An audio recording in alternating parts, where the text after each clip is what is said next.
Hello, hello, and welcome to the My Sugar-Free Journey podcast. I am here today with Michelle Dowker. I even asked her before she came on exactly how to pronounce her name, and I screwed it up. She is a wellness strategist, a dietary coach with an educational background as a naturopathic doctor.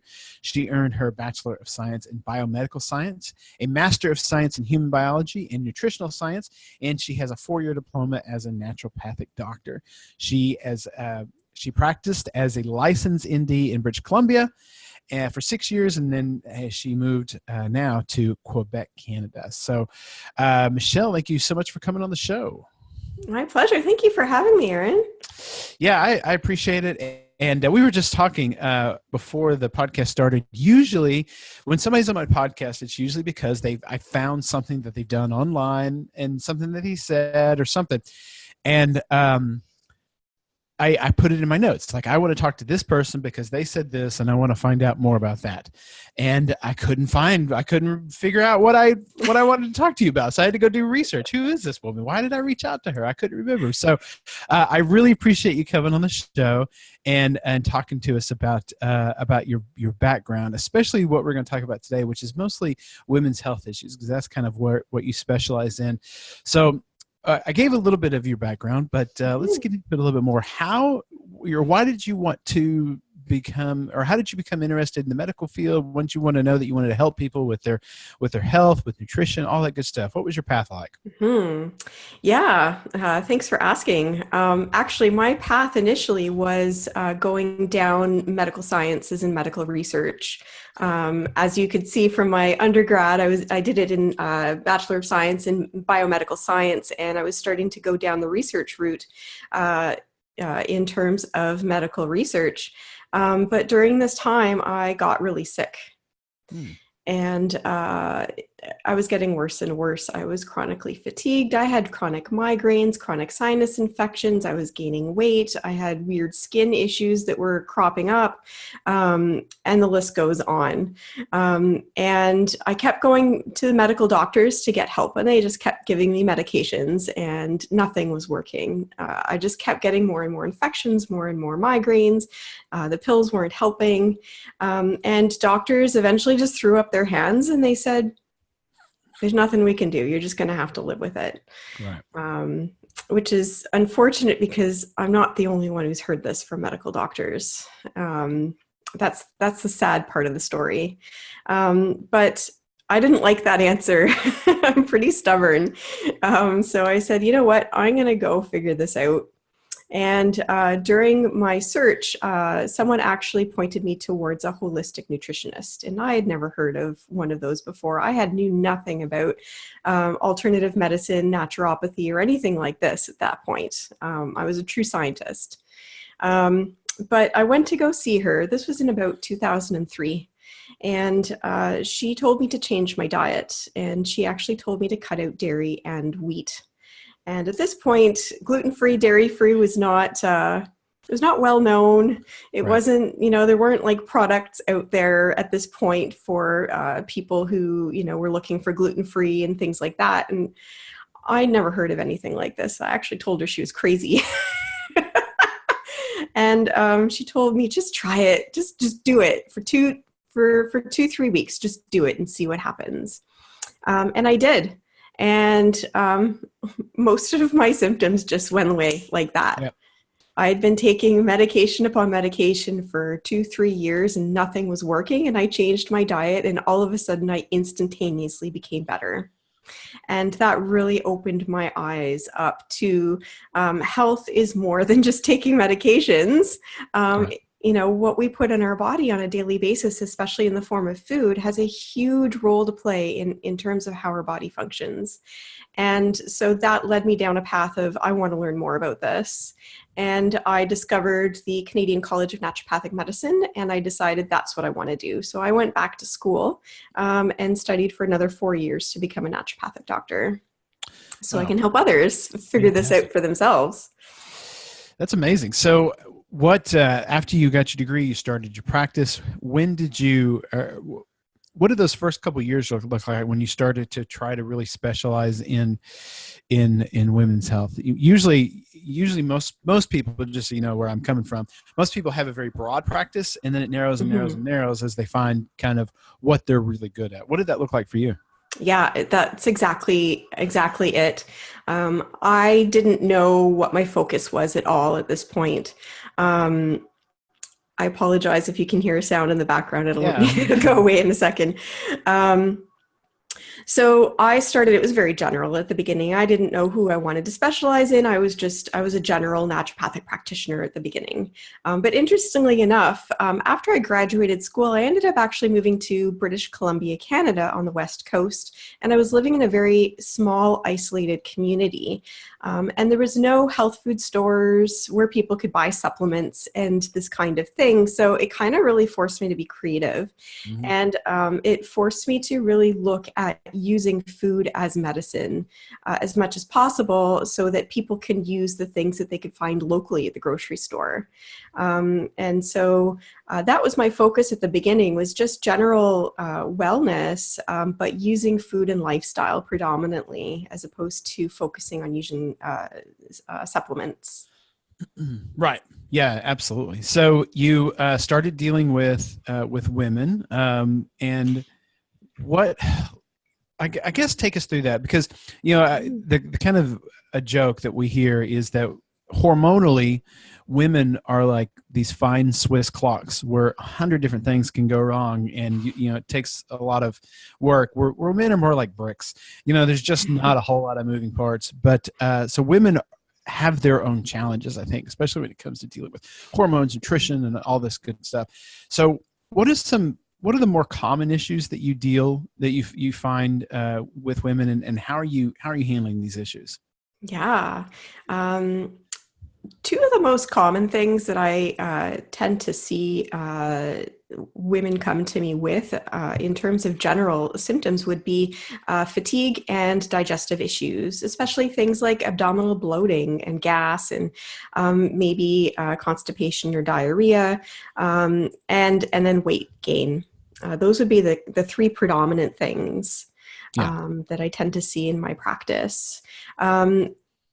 And sorry, what was the rest of the question? Well, I was just saying, and I thought of another question I want to ask too. But the what are the common issues, and then what you just said. But then, what are some of the action plans? If you've got someone new in your practice, how are you onboarding them?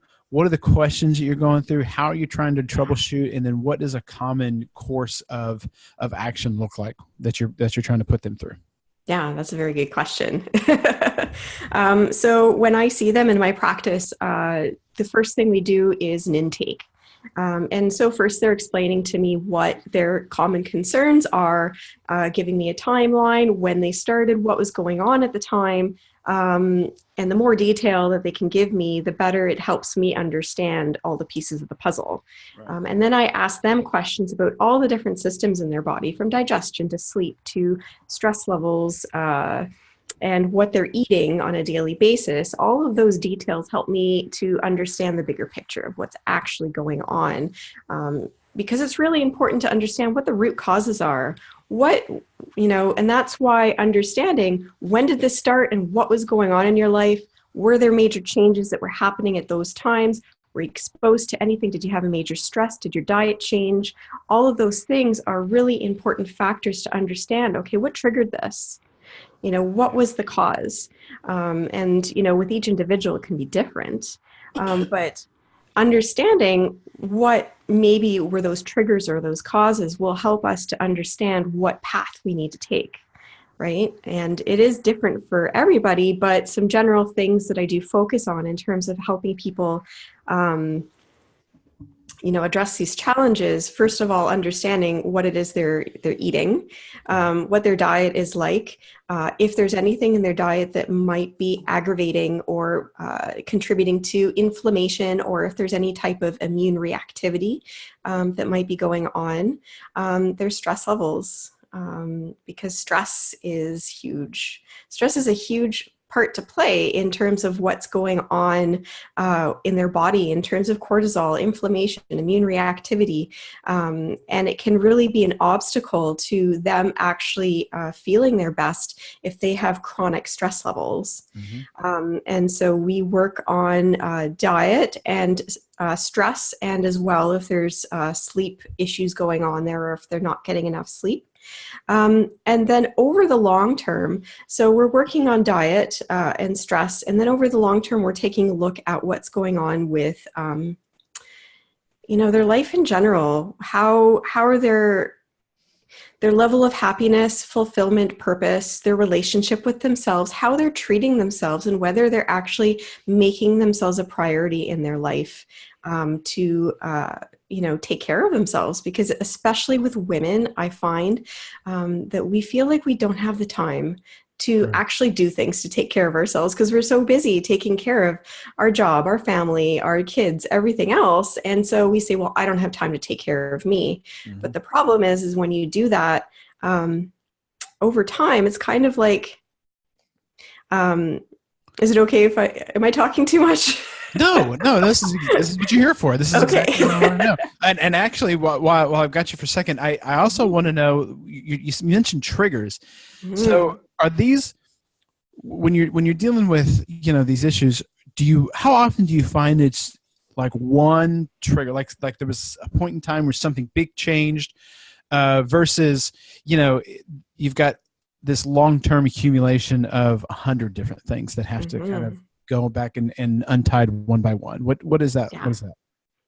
So it depends on the person, and I don't know what the exact percentage is, but I do see that there is sort of a large percentage, and especially because I do have a tendency to work a lot with women who are dealing with autoimmune issues. And so autoimmune, there's hundreds of different autoimmune conditions that exist. But in terms of autoimmune issues, there is a genetic, oh, I hear something in the background. Is that me? Yeah, it's my wife's phone. Okay. I just nudged her. Sorry. Go ahead. Yeah, so women tend to experience autoimmune conditions more often than men. And there's three things that sort of need to kind of come into play for an autoimmune condition to present and to develop. So first of all, there is a genetic predisposition. However, not everyone who has a genetic predisposition will necessarily show symptoms or develop an autoimmune condition. And so environmental factors, so things like exposure to toxins and exposure to stressors can trigger that in somebody who has a genetic predisposition. So I do often see, especially with women that I'm dealing with an autoimmune condition, that there's been some sort of major stress in their life that all of a sudden they've got all these symptoms that happen after they've had some sort of major stress in their life, whatever it might be. Mm-hmm. Yeah, that's and I see that too. Sometimes, like I said, sometimes it's as simple as just not eating wheat or whatever, but a lot of times it's, somebody's just gone through a divorce or a major death, or they were exposed to a toxin. In one case, somebody had moved to a new house and didn't realize that there was mold in the walls, and they just it took a little more work to figure out the issues than just hey, eat this, don't eat that. And so I'm interested in people who do this on a much on a much wider scale than what I'm used to. So the other question I had, and I want to come back to this, but since it's in my head, the other question I have is, I know that you have an online component for your practice as well now. Are there differences that you see in the percentage of certain cases that you see in a local area versus more global? So what I can think of, if you're in Canada, you probably see lower levels of, say, vitamin D than you would if you were getting somebody from Texas, which is where I am. So do you see a difference in the local cases versus the global cases? Yeah. So At the moment, while I do offer distance wellness strategy sessions, it seems to be that still the main audience that I am dealing with for local consultations tend to be Canadians still, just over across Canada. So I can't say that I'm seeing too much of a difference there. Okay. Yeah, and I do have some clients in the States, but they're actually in more northern states anyways. So Right. I can't say in terms of sun exposure. But I mean, in general, other than, that particular thing, I think a lot of our modern society issues are sort of, um, whether we're in the United States or Canada or the United Kingdom, there are a lot of things that are very similar across, modern industrial countries, if that makes sense, Yeah. in terms Yeah. of stress levels and what's going on with the food system and, what's available to us in our grocery stores and those types of things. Yeah, I thought about that as well because here in Texas, steak is and ground beef is pretty easy to come by. It is pretty cheap. In fact, I feed my dogs ground beef. I just bought 6 pounds of ground beef the other day for $10, and well, I assume maybe it's not quite that cheap in Canada. What are some of the proteins that are real common in Canada that are that are beyond cow and pig and chicken that you get at a local grocery store up there in Canada? Yeah, so where I'm living now, I live in Quebec. Pork is pretty common. It's because in this province, there's a lot of pork farmers. So this province in particular likes to focus on trying to get people to buy, foods that were produced within the province, which I think is really important to buy local foods as much as possible. And then, of course, there's chicken and beef. Actually, one thing that I do find here that I'd never seen on a regular basis in a grocery store is horse meat. Horse And meat. it's actually quite common in the grocery stores here. Yeah, we've never had horse meat down here. Yeah, it's actually good. That's interesting. And for ourselves, my partner is a hunter, so we eat a lot of deer and moose, and the occasional bear. And he does a lot of fishing, so we eat a lot of wild caught fish as well. Oh, that's fantastic. That's the way to get your food if you can do it. But I've never been hunting in my life. So the getting back to your practice, I gotta have track there a little bit.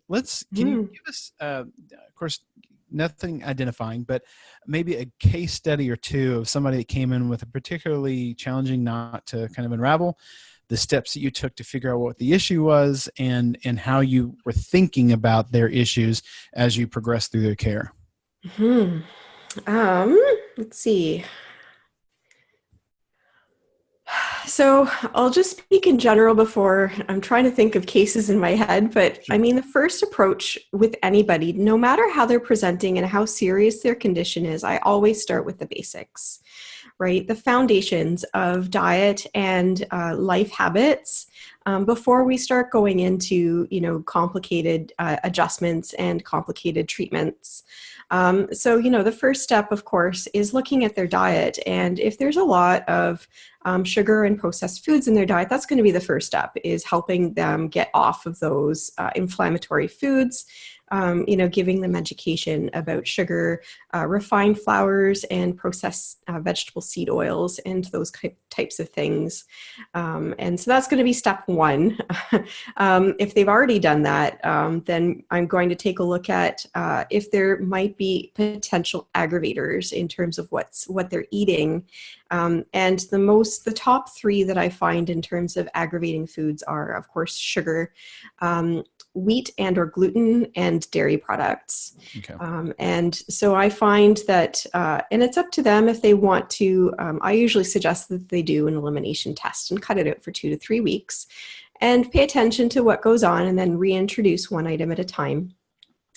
And pay attention to changes that are going on, and really it helps them better understand what's happening and how they react to foods. And that awareness piece is so important.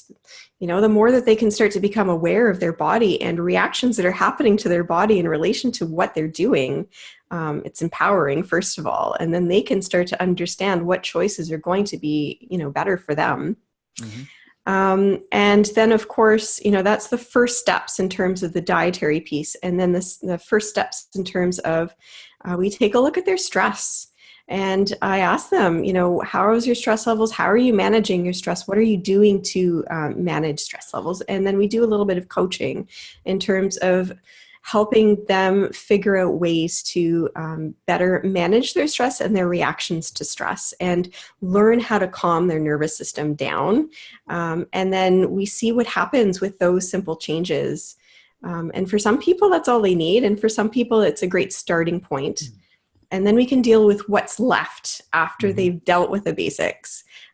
Because a lot of things will actually tend to resolve. And then, you know, what is really the main issues will actually become a lot more clear after that. And then we can work with those pieces. Yeah, and you know, everything begins and ends with nutrition. If you can get nutrition, and that's, you know, that's one of the messages I try to get around here is that, you know, keto or even low carb, whatever, it doesn't fix everything, but it can at least get you to a place where all the things that nutrition is doing for you are fixed. And then you can focus on other things. Like you might need to supplement with more magnesium. You might need to, you know, have more monounsaturated fat in your diet as opposed to saturated fat. You know, some people, you know, in a diet full of saturated fat, it makes their cholesterol just go crazy. They have, you know, they're hyper responders to saturated fat. You know, what those issues are, who knows? Because we're also unique and individual. But if you can just get the crap out of your diet, that fixes so many things, and then you can kind of sort of go from there. And that it's that fine tuning that where people like you are so important. I mean, people like me can say, "Hey, fix your diet," and that'll fix a lot. But then when you fix your diet and you've still got, you know, 3 or 4 things that are wrong, that's when you need a specialist, especially if you're a woman and you want to talk to somebody who's got experience with women and their issues. So let's go through a few. I know women, when they fix their diet, they find a lot of times that their thyroid still isn't working right. What are some common issues with women that you've seen, and how are you fixing thyroid issues? Yeah, that's a good question. Thyroid and hypothyroidism is definitely a very common issue, particularly among women. Now, the thing with hypothyroidism is more often than not, it's actually due to an autoimmune condition called Hashimoto's thyroiditis. Right. And so, unfortunately, though, medical doctors don't tend to test for that. They just say, "Oh, your TSH is off," and they don't go any further than that. Right.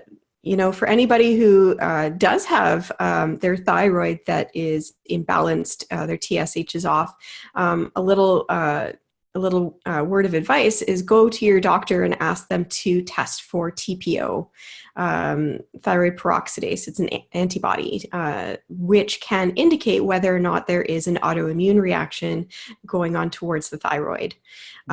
And so what I find is when I work with women who do have Hashimoto's thyroiditis, when we do work on the diet, eliminate aggravating foods that are aggravating the immune system, and we work on stress management, that helps significantly in terms of how their thyroid is functioning.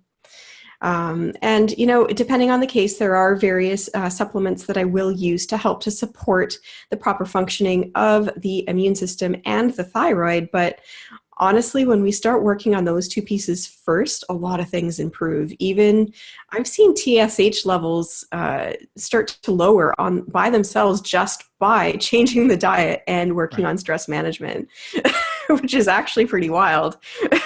Do you consider the current kind of what would you call it, the boundaries for TSH hormone? Would you consider them to be relevant to someone on a low carb diet, or are you seeing that someone on a low carb diet can or just a junk-free diet can be at a lower level than someone who's eating, a lot of McDonald's or whatever, and be okay, or a higher level even. Yeah. So, I mean, in general, the lab range for TSH, I believe, is like 0.9 to 5.5. Right. That's a very huge. wide. Right. From a naturopathic standpoint, we like to say if it's 2.5 or above, it's still within the normal acceptable limits, but it's on the high end of normal. Right. And we find that people who do have this TSH level of 2.5 and above do have a tendency to exhibit maybe some mild symptoms of hypothyroidism. They're still not feeling their best, even though their TSH level is within normal limits. And so, that is still something to address, even if it's in the high end of normal. Now, in terms of, that's a very good question in terms of whether people following low carb or keto, I don't know. I can't really answer that question exactly. To be honest, since I've moved to Quebec as a naturopathic practitioner, the rules are very different here in terms of how I can practice. It's not a regulated province, unfortunately, like the rest of Canada. So I can no longer call myself a naturopathic doctor, and there's a lot of things that I'm limited in terms of what I can do. It's quite frustrating. And that's why I've actually moved forward to focus on wellness strategy and using diet and lifestyle to help people improve their wellness. So I can't order labs anymore, unfortunately. Really? I used to. And so that's why, I've moved into the low carb community, but this has only been since I've moved to Quebec. So I can't really say, the difference because since I've started working more with low carb people, I'm not allowed to order tests anymore. So it makes it a little bit difficult to say one way or another, if that makes sense.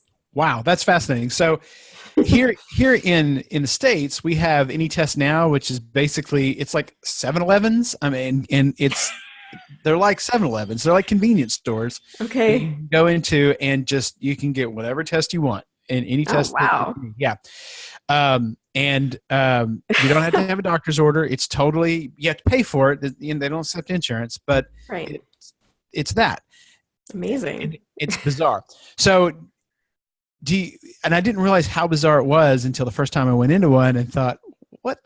and now I talk to people in other parts of the world and it doesn't exist in other parts of the world. Yeah, no, that doesn't exist here in Canada. No. Yeah. Isn't that weird? So here in, say, Texas and I think, and I'm pretty sure they're everywhere in the States, if you're dealing with, say, a chiropractor that does naturopathy on the side, basically, because that's what typically happens. Someone has their chiropractic license, which is a medical license, and then they do all of this other kind of dietary stuff and wellness stuff under the umbrella of their chiropractic license, which is crazy because a chiropractor that's might as well not even be a doctor. I mean, the level of education required to be a chiropractor is so small, but what they can do, because they can't typically order labs, is they can suggest get these 4 labs run, and then you just go get them yourself. So you don't have anything like that in Canada, but can you suggest things? Like, can you say, it'd be nice to know what your TSH hormone is. If you can somehow get your hands on that, that would be nice. I do suggest to my clients what tests would be really great for them to get. But then, of course, they have to go to their medical doctor and ask for them. And there's a huge feud in Canada between medical doctors and naturopaths. And oftentimes it's met with, well, who told you to order that? I'm not ordering that. Wow. Yeah. So that's what I'm finding, especially in my local community. Well, the other question I have is, I guess, more about vocabulary. When you say it's an unregulated province here in Texas, if something's unregulated, it basically means it's the Wild West and you can do whatever the heck you want. Mm-hmm. But from what you're telling me, unregulated means that you have more restrictions on what you can and can't do. What is the difference there? Yeah. So what that means is in the rest of Canada, naturopathy is a regulated profession, which means that you need to complete a 4-year bachelor degree first, and then 4-year naturopathic diploma at a regulated naturopathic college. And I believe there's 5 in North America. And then you have to pass all of your licensing exams. So you need a minimum of 8 years of education, and then you need to keep up your licensure with your provincial licensing body. Okay. In Quebec, they don't recognize that. They've decided that they don't want to do that. They don't want to accept naturopathy. So instead, what that means is that anybody can say that they're a naturopath. You can take a weekend course and say that you're a naturopath here. And so what the province has now done is so now they say, instead of having this licensure and regulation and only educated people with a certain level of education can say that they're not practicing naturopath, now they say, okay, anybody can be a naturopath, but we're going to limit what you're capable of doing. So where a naturopath is not allowed to use certain terminology, they're not allowed to perform medical acts. And so medical acts include things like, I can't look in someone's ear with an otoscope. I can't use a tongue depressor to look in someone's throat because that's considered a medical act. I can't use certain words like health because those are medical words. Health is so that, yes. I can't say health. I can't say treat. I can't say things like that. Okay. So that's the difference in terms of being unregulated here. It's the Wild West, but it's limited. Why not go across the border? Do you have to live in Quebec? Is that where the hunting is good? Well, I moved here for personal and family reasons. Yeah, so I didn't move here for my career. Otherwise, if it would have been for my career, I never would have moved here in the first place. But my family's actually from Quebec, and I'm in a happy relationship with somebody who's from here, and so moving elsewhere is not an option at this point. Okay, all right. Yeah. Sorry, hold on. I've got a giant dog that she needs hugs. Move her away. She's so demonstrative. I'll be sitting here and all of a sudden I'll have this giant dog head right next to me. Oh my goodness.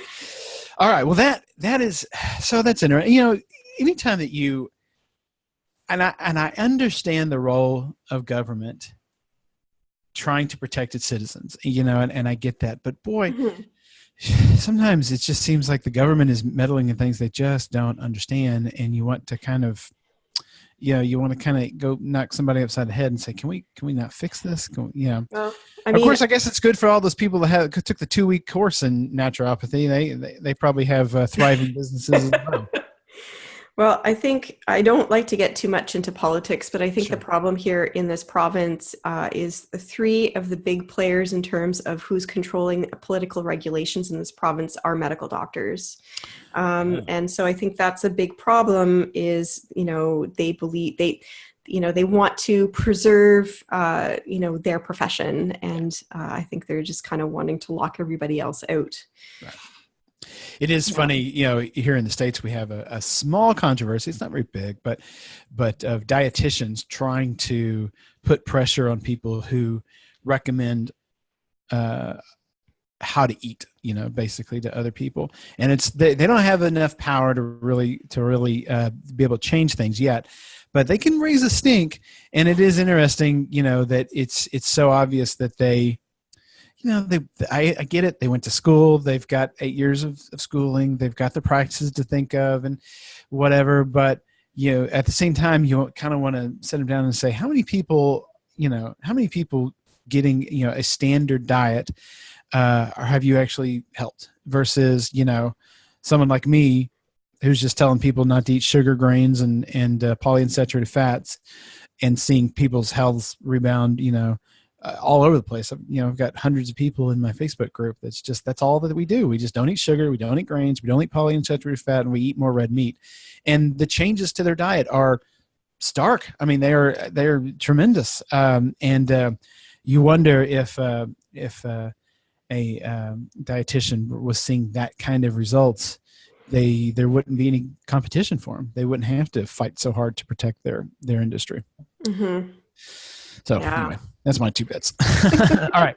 So anyway, sometimes I go off on tangents because it's interesting to me now that I've gone through all this. I've lost 200 pounds. I've fixed so many things about my health and my diet, my wife's health, that, now you look back at what you came out of and you're like, my goodness, it was, I'm so grateful that there were podcasts of people who weren't towing the company line, and there were books written by people who didn't believe in the standard American diet, and, that didn't believe in, just eat less and move more to lose weight. I desperately needed those people to be out there and have a voice to fix me.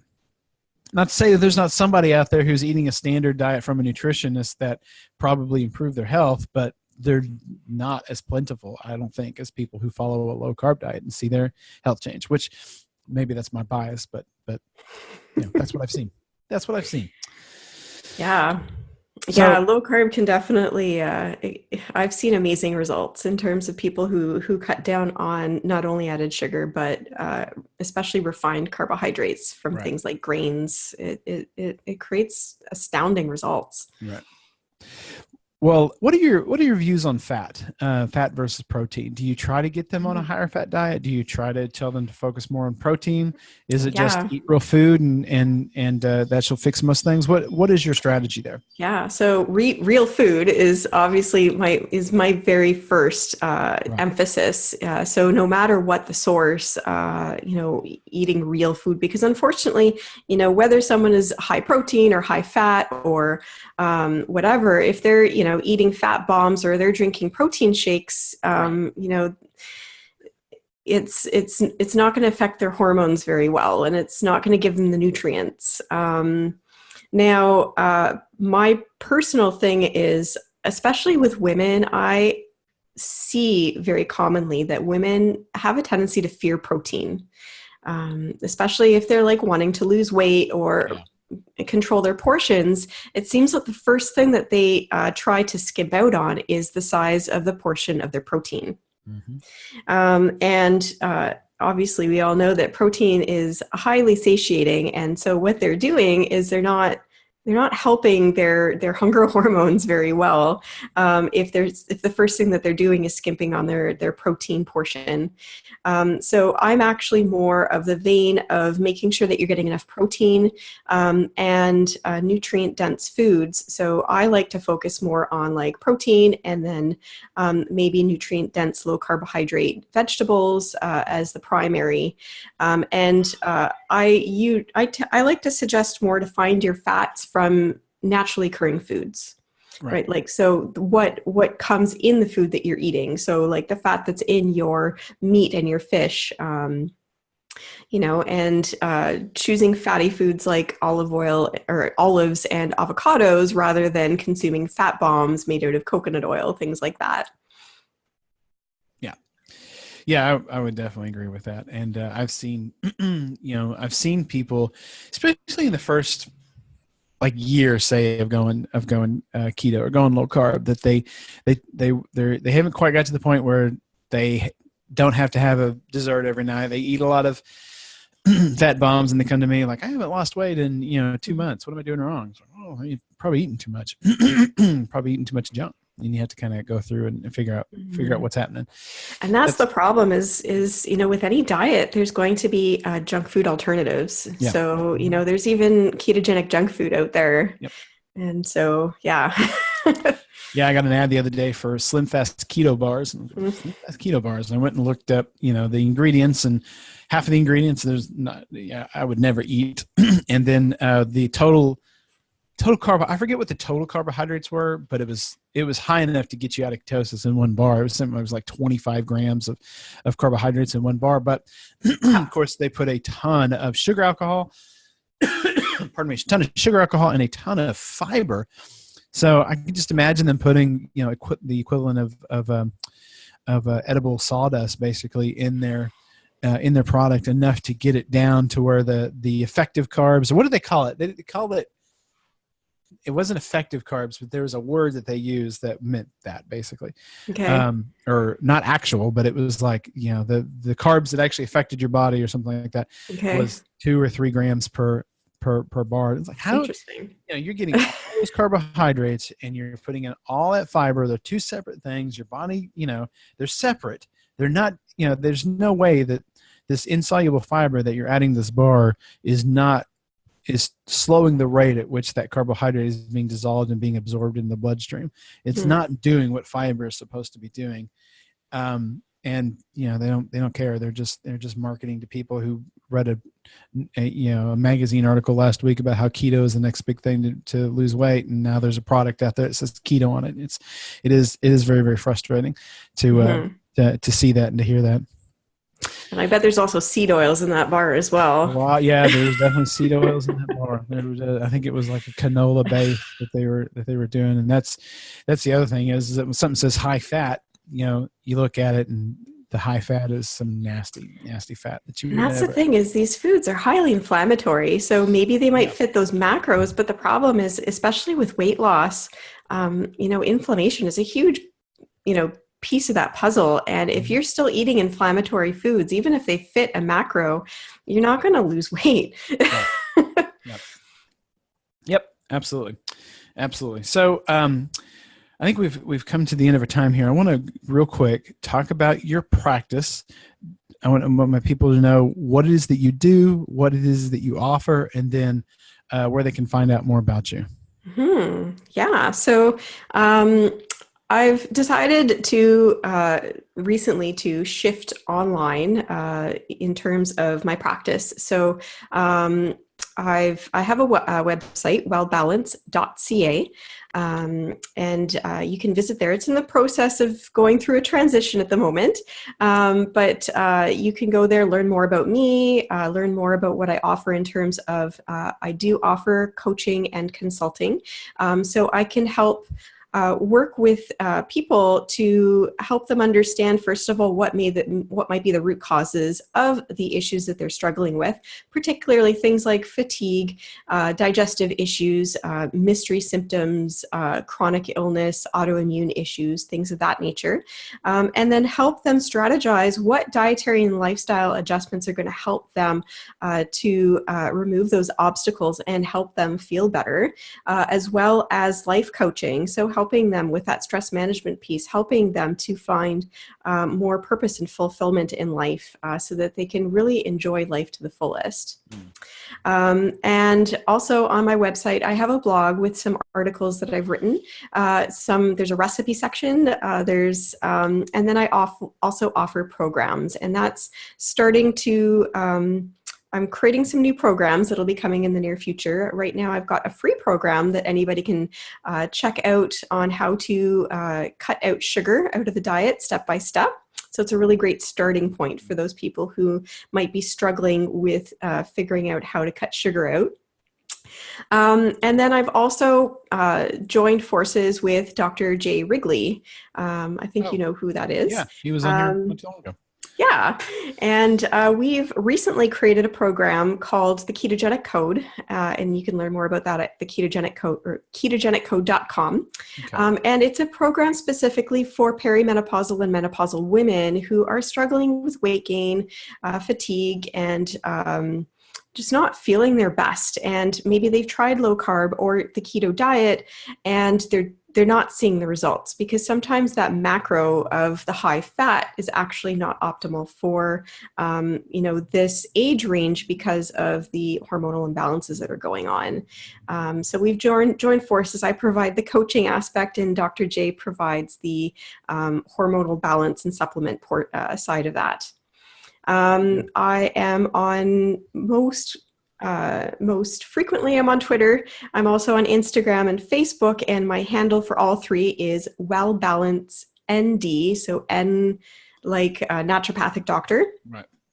And if you go to my Facebook page, you can get the link to join. I have a free Facebook group for anybody who's interested in learning more on how to eat better and live better to feel better, and they can join that group to get extra tips, tricks, and information and recipes that I post in there. That's great. That is great. Yeah. Hey, I appreciate the work that you're doing, and I'm glad my people got to hear from you and find out what you're all about. Yeah, well, thank you for having me. I appreciate that. All right. Well, thank you so much for coming on. And those of you that are listening, hold on. We'll be right back with some more information.